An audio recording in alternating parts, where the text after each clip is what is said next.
नमस्कार, मी विजया भांगारकर, 254 माळशिरस अनुसूचित जाती विधानसभा मतदारसंघाचे निवडणूक निर्णय अधिकारी. गेल्या दिवसभरात मार्कडवाडी या माळशिरसमधल्या एका गावामध्ये मतमोजणीच्या अनुषंगाने काही बातम्या प्रसारित होत आहेत. त्या दृष्टीनं मी आज खुलासा करत आहे. मार्कडवाडी ग्रामस्थांनी परवा तहसीलदार यांच्याकडे चाचणी मतदान आणि एक्झिट पोल घेण्यासाठी शासकीय यंत्रणा उपलब्ध करून द्यावी अशा तऱ्हेची लेखी मागणी केली होती. वस्तुतः मतमोजणीची प्रक्रिया दिनांक 23 नोव्हेंबर रोजी पार पडली. त्यानंतर विहित पद्धतीनं निकालाची घोषणा करण्यात आलेली आहे आणि एकंदरीत निवडणुकीची प्रक्रिया समाप्त झालेली आहे. त्यानंतर चाचणी मतदानाची आणि एक्झिट पोलची मागण्यासाठी शासकीय यंत्रणेची मागणी करणं हे अत्यंत गैरलागू आहे. याशिवाय अशा प्रकारची चाचणी मतदानाची कोणतीही तरतूद कायद्यामध्ये नाही आहे. चाचणी मतदान हे मतदानाच्या प्रक्रियेदरम्यान काही शंका उद्भवल्यास घेण्याची वेगळी तरतूद आहे. परंतु अशा प्रकारची ग्रामस्थांकडनं मागणी आली, त्यामुळे त्याला कुठलाही कायदेशीर बेस नसल्याने आणि सर्वात महत्त्वाचं म्हणजे मतदान आणि मतमोजणीची प्रक्रिया ही विहित पद्धतीनं माननीय निवडणूक आयोगाच्या सर्व निर्देशांचं पालन करून पूर्ण करण्यात आलेली आहे.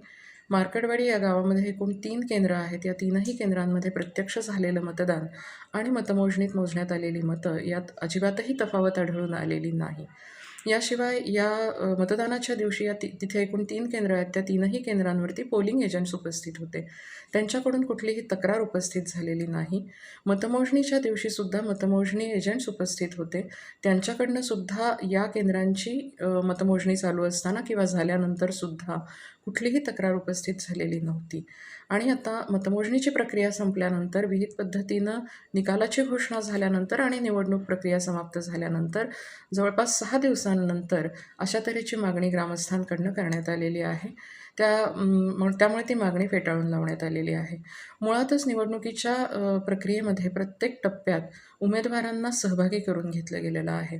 निवडणुकीच्या तयारीच्या प्रत्येक टप्प्यात सहभागी होण्यासाठी त्यांना लेखी पत्र देण्यात आलेली होती आणि त्याप्रमाणे उमेदवार किंवा त्यांचे प्रतिनिधी हे उपस्थित झालेले आहेत.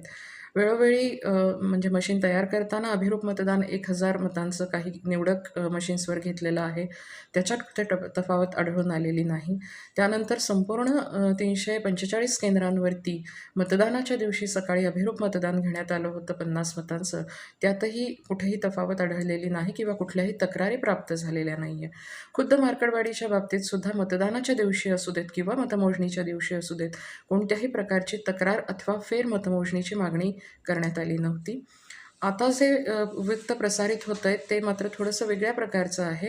मार्कडवाडी ग्रामस्थ हे येत्या 3 तारखेला मतपत्रिकेवर मतदान घेत असल्याची बातमी प्रसारित होती आहे.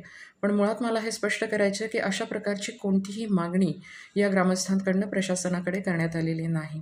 दुसरी गोष्ट, मतमोजणीची प्रक्रिया झाल्यानंतर विहित पद्धतीनं निकालाची घोषणा झालेली आहे आणि एकूणच निवडणुकीची प्रक्रिया समाप्त झालेली आहे. त्यामुळे अशा प्रकारची मागणी ही कायद्याच्या चौकटीत बसणारी नाही आणि प्रशासनाकडे अशा प्रकारची कुठलीही मागणी नसल्यामुळं अशा प्रकारच्या मतदानाला परवानगी देण्याचा प्रश्न उद्भवत नाही. आणि चाचणी मतदानासाठी जी ग्रामस्थांनी मागणी केली होती ती मागणी यापूर्वीच फेटाळून लावण्यात आलेली आहे. मला पुन्हा एकदा या ठिकाणी स्पष्ट करायचं आहे की मार्कडवाडी या गावामध्ये 96, 97, 98 ही 3 जी केंद्र आहेत त्या केंद्रांमध्ये मतदानाच्या दिवशी आणि मतमोजणीच्या दिवशी जी प्रत्यक्ष मतदान झालं आहे आणि प्रत्यक्ष मतं मोजली गेलेली आहेत यात काडीचीही तफावत आलेली नाही. मतदानाच्या दिवशी किंवा मतमोजणीच्या दिवशी या 3ही केंद्रांबाबत कुठलीही तक्रार प्राप्त झालेली नाही. निवडणुकीची निकाल जाहीर करतानासुद्धा फेरमतमोजणीची कोणतीही मागणी या केंद्रांच्या बाबतीत केली गेलेली नाही. तिथे काउंटिंग एजंट्स उपलब्ध असल्याचं आमच्या अभिलेखांवरून पण स्पष्ट होत आहे. त्यामुळे आज जो प्रश्न उपस्थित केला जातो आहे त्याच्यात कुठलाही अर्थ नाही. माननीय निवडणूक आयोगाने वेळोवेळी दिलेले जे निर्देश आहेत त्या निर्देशांना अनुसरूनच निवडणुकीची प्रक्रिया पार पडलेली आहे. कुठल्याही केंद्रावरती मतांची तफावत अजिबातही आढळून आलेली नाही.